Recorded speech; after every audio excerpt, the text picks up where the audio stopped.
हरे कृष्ण। एकादशी व्रत कथा। परिवर्तनी पद्म एकादशी व्रत कथा। पूजा विधि। परिवर्तनी एकादशी का व्रत और पूजन ब्रह्मा विष्णु समेत तीनों लोकों की पूजा के समान है। इस व्रत की पूजा विधि इस प्रकार है। एकादशी का व्रत रखने वाले मनुष्य को व्रत से एक दिन पूर्व 10वीं तिथि पर सूर्यास्त के बाद भोजन नहीं करना चाहिए और रात्रि में भगवान विष्णु का ध्यान करते हुए सोना चाहिए। व्रत वाले दिन प्रातःकाल उठकर भगवान का ध्यान करें और स्नान के बाद व्रत का संकल्प लें। इसके बाद भगवान विष्णु की प्रतिमा के समक्ष घी का दीप जलाएं। भगवान विष्णु की पूजा में तुलसी, ऋतुफल और तिल का उपयोग करें। व्रत के दिन अन्न ग्रहण ना करें। शाम को पूजा के बाद फल ग्रहण कर सकते हैं। व्रत के दिन दूसरों की बुराई करने और झूठ बोलने से बचें। इसके अतिरिक्त तांबा, चावल और दही का दान करें। एकादशी के अगले दिन द्वादशी को सूर्योदय के बाद पारण करें और जरूरतमंद व्यक्ति या ब्राह्मण को भोजन व दक्षिणा देकर व्रत खोलें। व्रत का महत्व। युधिष्ठिर ने कहा, हे भगवान, आपने भाद्रपद कृष्ण एकादशी अर्थात अजय एकादशी का सविस्तार वर्णन सुनाया। अब आप कृपा करके मुझे भाद्रपद शुक्ल एकादशी का क्या नाम, इसकी विधि तथा इसका महत्व कहिए। तब भगवान श्री कृष्ण कहने लगे कि इस पुण्य, स्वर्ग और मोक्ष को देने वाली तथा सब पापों का नाश करने वाली उत्तम वामन एकादशी का महत्व मैं तुमसे कहता हूँ, आप इसे ध्यान पूर्वक सुने। यह भाद्रपद शुक्ल एकादशी, पद्म एकादशी, परिवर्तनी एकादशी, जयंती एकादशी एवं वामन एकादशी भी कहते हैं। इस दिन यज्ञ करने से वाजपेय यज्ञ का फल मिलता है। पापियों के पाप नाश करने के लिए इससे बढ़कर कोई उपाय नहीं। जो मनुष्य परिवर्तनी एकादशी के दिन मेरे वामन रूप की पूजा करता है, उससे तीनों लोग पूज्य होते हैं। अतः मोक्ष की इच्छा करने वाले मनुष्य को इस व्रत को अवश्य करना चाहिए। जो कमल नयन भगवान का कमल से पूजन करते हैं, वे अवश्य भगवान के समीप जाते हैं। जिसने भाद्रपद शुक्ल एकादशी के व्रत और पूजन किया, उसने ब्रह्मा विष्णु सहित तीनों लोकों का पूजन किया। अतः हरिवासर अर्थात एकादशी का व्रत अवश्य करना चाहिए।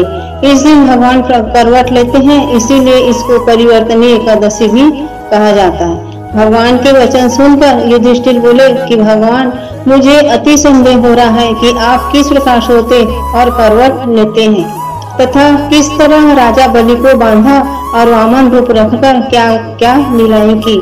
चातुर्मास के व्रत की क्या विधि है तथा आपके शयन करने पर मनुष्य का क्या कर्तव्य है, सो आप मुझसे विस्तार से बताइए। व्रत कथा।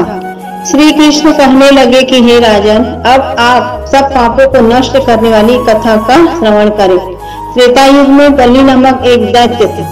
वह मेरा परम भक्त था।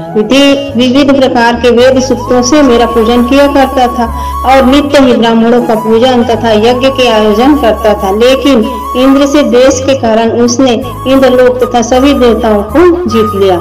इस कारण सभी देवता एकत्र होकर सोच विचार कर भगवान के पास गए।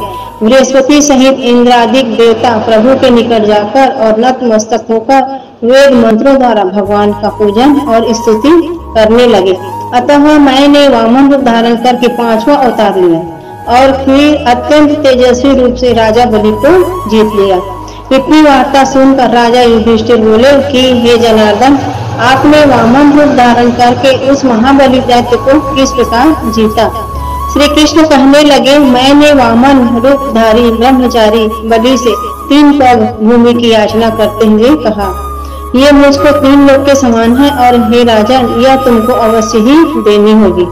राजा बलि ने इसे तुच्छ याचना समझकर 3 पग भूमि का संकल्प मुझको दे दिया और मैंने अपने त्रिविक्रम रूप को बढ़ाकर यहाँ तक कि भूलोक में पद, भूलोक में जंघा, स्वर्गलोक में कमर, महलोक में पेट, जनलोक में हृदय, यमलोक में कंठ की स्थापना कर सत्यलोक में मुख, उसके ऊपर मस्तक स्थापित किया।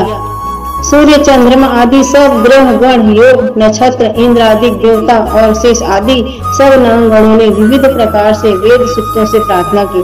तब मैंने राजा बलि का हाथ पकड़कर कहा कि हे राजन, एक वर्ग से पृथ्वी और दूसरे से स्वर्गलोक पूर्ण हो गए, अब तीसरा पग कहाँ रखूं? तब बलि ने अपना सिर झुका लिया और मैंने अपना पैर उसके मस्तक पर रख दिया, जिससे मेरा वह भक्त पाताल को चला गया। फिर उसकी विनती और नम्रता को देखकर मैंने कहा कि हे बलि, मैं सदैव तुम्हारे निकट ही रहूंगा। विरोचन पुत्र बलि से कहने पर भाद्रपद शुक्ल एकादशी के दिन बलि के आश्रम पर मेरी मूर्ति स्थापित हुई। इसी प्रकार दूसरी क्षीर सागर में शेष नाम के षष्ठ पर हुई। हे राजन,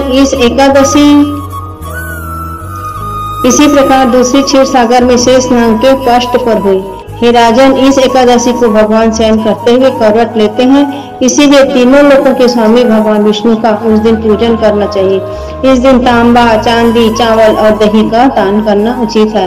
रात्रि को जागरण अवश्य करना चाहिए। जो विधि पूर्वक इस एकादशी का व्रत करते हैं वे सब पापों से मुक्त होकर स्वर्ग में जाकर चंद्रमा के समान प्रकाशित होते हैं और यश पाते हैं। जो पापनाशक इस कथा को पढ़ते या सुनते हैं उनको 1000 अश्वमेध यज्ञ का फल प्राप्त होता है।